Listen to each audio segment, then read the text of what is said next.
Ya. Waduh, dari tadi begini-begini sampai enggak. Saya tuh lagi sedih sebenarnya. Oh, kenapa? Karena kemarin pas weekend ada satu artikel tentang zodiak.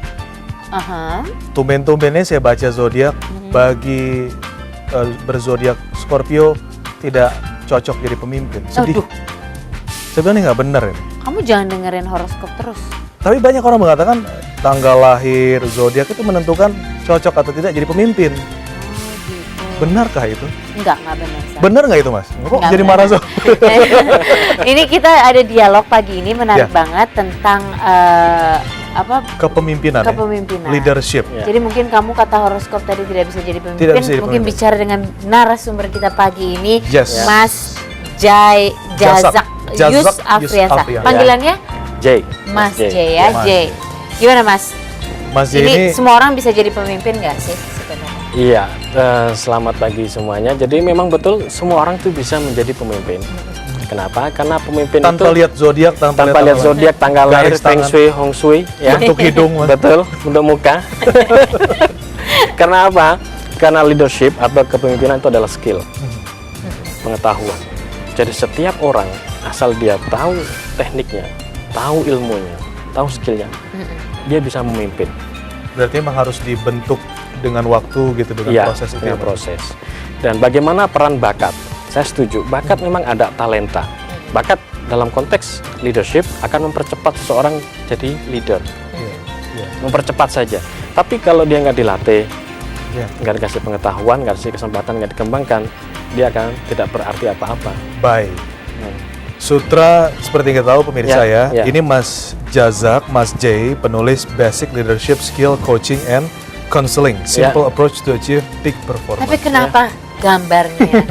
Sebelum masuk ke dalam kita lihat ini ya dulu. Iya, kita lihat dulu ini. Menarik banget. Terus bukunya hitam gitu ya. Seperti pengikut sekte ini Jadi untuk jadi pemimpin nih lambangnya ini gitu ya. Buku panduan. Ini gimana? Apa arti simbol itu, Mas? Dan kenapa pakai ini untuk di cover buku? Covernya buku ya. Jadi pertama kita lihat fakta ya, Mbak Lia dan Mas Aki, adalah minat baca saudara-saudara kita di Indonesia ini adalah, kita harus akui, paling rendah di kawasan ASEAN, yaitu 0,001 atau 1 di antara 1000 orang yang berminat baca, bukan hanya sekedar baca. 1 di antara 1000. Ya ini tugas kita bersama. Sutra salah satu. Ya, mungkin karena jumlah penduduk kita yang banyak sekali. Nah, tujuan kami mendesain ini adalah bagaimana orang pertama lihat sampul ini adalah terprovokasi, terhasut, ya, tertariklah seperti itu. Untuk mengambil Untuk mengambil buku. Secara nih ukurannya ini adalah buku leadership, topik serius.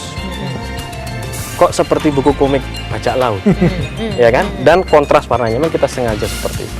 Dan kita sudah lakukan penelitian secara empiris, ya, dari diam-diam kita amati orang yang di toko buku, di rak kita ada berbagai macam buku leadership di situ, yang nggak ada gambar seperti ini. Tengok, ya, dia lihat ternyata pilih buku ini karena masih diplastikin, toleh-toleh, nggak ada yang lihat, dibuka plastiknya. Dia lihat berwarna, lama dia baca. Ya, setelah lama dia baca, tolak-toleh, ambil yang belum dibuka ke kasir. Nah, ini benar banget nih. Ini benar banget nih. Tadi kalau kamu bilang lihat dia dari 1000. Dari 1000 itu saya termasuk yang 1 itu ya. Bukan, termasuk yang nggak baca bukunya. Ini benar banget karena memang di dalamnya ini banyak banget gambarnya gitu ya. Jadi terus mungkin tulisannya juga nggak banyak, langsung satu buku tanpa gambar gitu. Memang mungkin kalau warga Indonesia juga senang baca buku yang ada gambarnya. Dan ini pun udah hasil dari survei atau research juga ya, Mas, untuk bikin tulisan seperti ini ya. Karena pada dasarnya manusia itu adalah makhluk visual. Memang laki-laki lebih visual daripada perempuan. Jadi kalau kita lihat buku yang penuh warna, bergambar, pertama menarik, yang kedua penyampaian maksud lebih cepat. Dan ini adalah buku topik serius, maka kita desain sedemikian rupa supaya tidak terlalu serius, walaupun kontennya adalah serius. Nah, ini kita balik ke leadership lagi nih ya. Isi dari buku ini. Isi dari buku ini tentang dasar-dasar leadership skill atau ilmu memimpin gitu ya. Ini tadi kalau Zaki ngeliatnya di horoskop akhir minggu, ini ada juga ternyata ya, Mas J ini masuk ke dalam nomor 2 ini roles. Anda sudah paham sekarang bahwa pemimpin tidak selalu berzodiak Aquarius. Benar ini. Scorpio juga bisa ya, Mas ya? Bisa. Masih nggak terima loh, kok kembali zodiak lagi. Udah dijelasin tadi. Ya, jadi apa nih Mas yang dimaksud dengan roles ini? Ya, jadi peran dari seorang leader, ya leader kita bicara ya, dengan berbagai macam title secara struktural, apa dia manager, supervisor, director. Yang pertama adalah pengembangan orang. Ya, kenapa? Karena dia bekerja melalui orang. Hasil dia, kesuksesan dia dicapai melalui kesuksesan orang. Orang siapa? Mereka yang dipimpin oleh leader. Itu peran dia. Kemudian peran yang kedua adalah mengembangkan organisasi. Melalui siapa? Melalui orang lagi. Tidak hanya one man show di situ. Iya, betul. Terus yang terakhir yang paling penting adalah pengembangan bisnis. Nah, bisnis akan tercapai kalau orangnya berkembang, organisasi berkembang. Maka itu yang tujuan akhirnya. Kalau kemarin lihat ya Zaki ya, sekarang udah ada itu tuh, ada Apprentice Asia. That's right. Itu kemarin saya baru nonton, terus saya lihat ada orang Indonesia, 2 orang partisipasinya dari seluruh Asia. Nah, ini menarik banget karena kita yang nomor 1 keluar dipecat ya, kalau pertama ya. Itu. Tapi dia di sini dia itu kalau nggak salah owner dari beberapa cabang food industry gitu. Betul. Dari makanan. Nah, itu apa yang kurang dari dia? Dia di project pertama itu dia adalah leadershipnya. Dia menunjuk diri sebagai leadernya, tapi dia gagal gitu. Ini kenapa? Apa warga kita kurang ada leadership skill atau kurang coachingnya atau gimana? Terima kasih. Pengalaman empiris saya bekerja dengan berbagai macam industri, klien, dan pengalaman saya sebagai bawahan yang dipimpin dan juga dalam posisi tertentu saya memimpin orang. Ya, pertama saat seseorang mendapat wewenang SK promosi sebagai seorang manajer yang saat itu dia harusnya jadi seorang leader adalah lack of knowledge, ya, pengetahuan bahwa dia sekarang adalah seorang leader, bekerja melalui orang, dan skill tentunya. Kalau knowledge nggak ada, pasti skill juga nggak ada. Apa yang terjadi? Dia bekerja seperti one man show, semuanya diatasi sendiri, diputuskan sendiri.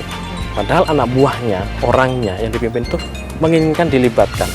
Survei menarik di beberapa industri, ya, tenaga kerja, SDM, ya, confirm bahwa sekarang ini karyawan itu, terutama yang baru direkrut, umurnya rata-rata nggak lebih dari 6 bulan. Saya waktu lalu diundang untuk memberikan training, coaching di perusahaan otomotif terbesar di Indonesia. Problemnya sama, bukan masalah package, bukan masalah gaji, bukan masalah benefit. Dilakukan survei, ya, exit interview dan sebagainya, ternyata mereka merasa tidak diperhatikan, dicuekin saja. Padahal mereka ingin diperhatikan dalam arti dilibatkan. Itu yang terjadi. Jadi seorang leader itu mesti tahu juga. Dia harus bisa melibatkan. Ini ada juga tipe kepemimpinan, inspiring leader, autocratic leader, democratic leader, service leader, situational leadership. Nah, ini yang inspiring kita tahu lah ya, leader yang seperti apa gitu. Autocratic leader itu apa ya? Ya, terima kasih. Autocratic leader nama lainnya adalah otoriter. Ya, banyak digunakan di institusi militer. Dan itu boleh untuk institusi militer dan diperlukan. Autocratic di sini adalah dia memang sendiri, otoriter, ya, semuanya serba oleh leader ataupun manajer dari satu orang. Ini jelas-jelas one man show, dan semua yang diperintahkan leader tidak boleh dibantah. Kepatuhan yang diminta itu adalah 100%. Lu laksanakan saja dengan banyak tanya. Dan itu adalah style. Saya katakan di buku itu bahwa tidak ada style yang salah, tidak ada benar buruk. Yang terpenting adalah situasional. Kapan kita bisa menggunakan otoriter, kita harus tahu situasinya, timnya, betul. Dan memang kalau saya pribadi menyarankan jangan gunakan sering-sering. Titik tertentu otoriter oke. Contohnya dalam kondisi krisis. Perusahaan dalam kondisi krisis, butuh keputusan cepat, kita tidak dianjurkan menggunakan demokratik. Misalnya keputusan ditunggu sekarang, Anda masih nanya, enaknya gimana? Menurut kamu gimana? Gak bisa lagi. Itu sutra, makanya di rumah dia harus diputuskan. Autocratic leader nggak boleh loh. Nggak boleh ya. Nggak boleh lihat. Kita service leader kalau di rumah. Kamu kesini. Kamu service leader kalau service leader. That's the punchline. Kita harus break dulu Mas Yai dan juga pemirsa. Kita akan bahas lagi tentang isi dari buku ini setelah jeda yang berikut ini.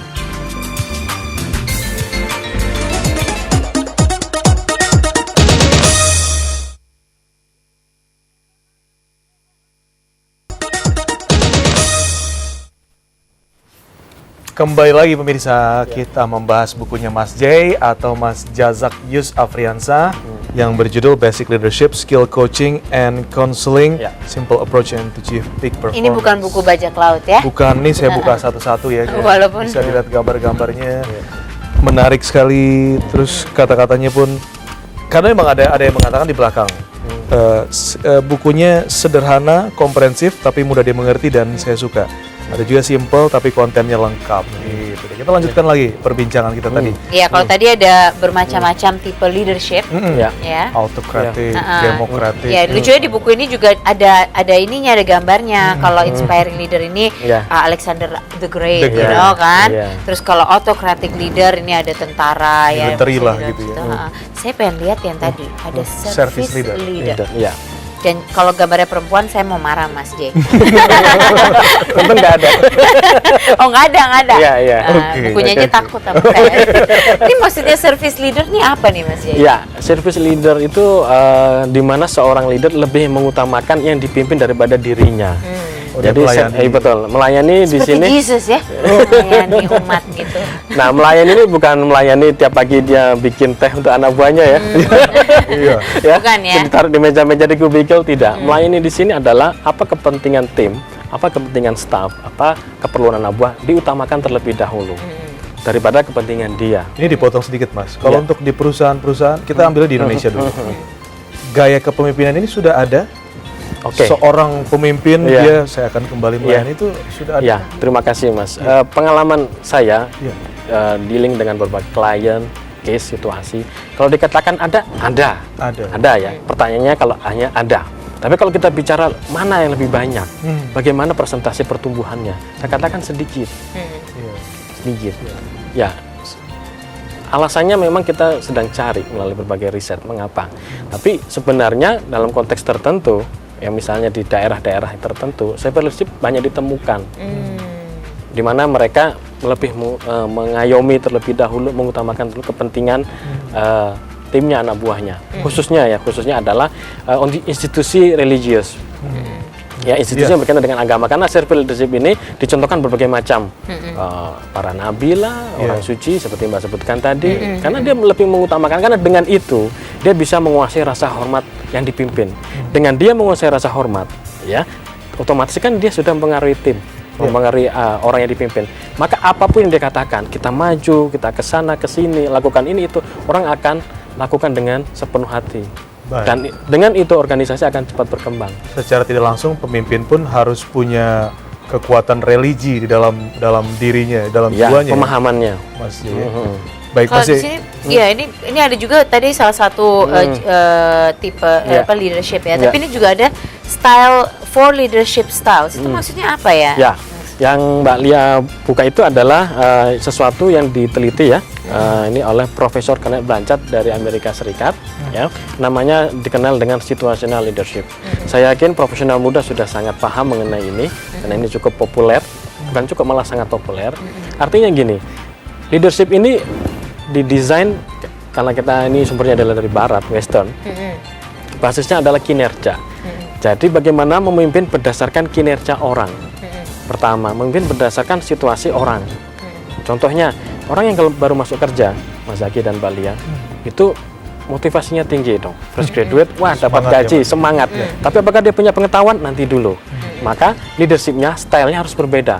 Maka pimpinan atau leader di situ atau manajer harus banyak ngasih arahan. Persis. Karena dia tidak tahu apa-apa. Jangan disamakan. Jangan disamakan dengan yang sudah 10 tahun, 5 tahun berkarir. Itu juga sebaliknya. Dia yang sudah 5-10 tahun berkarir, dikasih arahan terus, dia pasti galau. Jadi maksudnya S1, S2, S3, S4 itu apa ya Mas? Mana? Stylenya ya, maksudnya style 1. Oke, jadi dia directing, coaching, supporting, dan delegating. Itu nih tipe pemimpin yang bagus nih yang seperti ini gitu ya. Ya, berdasarkan situasi tentunya. Nah, yang tidak bagus kalau situasinya nggak cocok dengan kondisi. Misalnya tadi saya katakan, kondisi karyawannya sudah D3. D3 itu apa sih? Dia skillnya sudah mapan, motivasinya lumayan lah gitu ya, tapi tetap aja masih dikasih arahan-arahan, diperintah-perintah, dikasih instruksi, pasti dia frustasi. Mas, ini kadang tidak semua pemimpin itu mendapat pendidikan menjadi seorang pemimpin. That's right. Biasanya kalau melihat dari pengalaman Mas J sudah mumpuni lah pengalamannya begitu.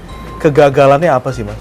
Yang membuat orang gagal memimpin ini mungkin dari 1, 2, 3 tuh apa aja Mas? Oke, saya suka dengan pertanyaan ini karena ini sering ditanyakan oleh klien, peserta training saya, bahkan kolega saya sendiri sesama waktu itu kita sesama dalam posisi tertentu ya, memimpin tim.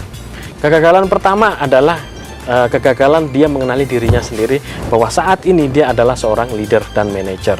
Saat ini dia tidak boleh bekerja sendirian. Dia harus bekerja melalui orang, melalui ya, dan dengan.